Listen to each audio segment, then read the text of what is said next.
Welcome, in front of me is a WIEPPO S5 and today I'll show you how to put the device into Fastboot mode.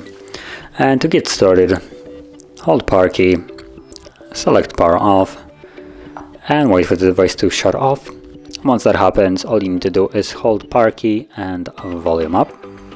So power, volume up, both of them at the same time.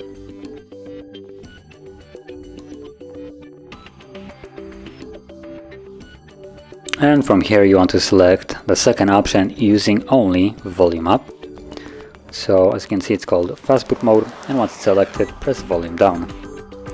And that's it, we're now in Fastboot mode. And once you're ready to leave this mode, I believe you will need to hold power key and volume down, so let's see that.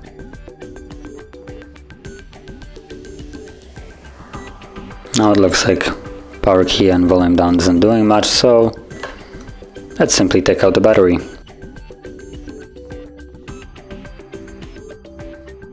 And now power the device back on.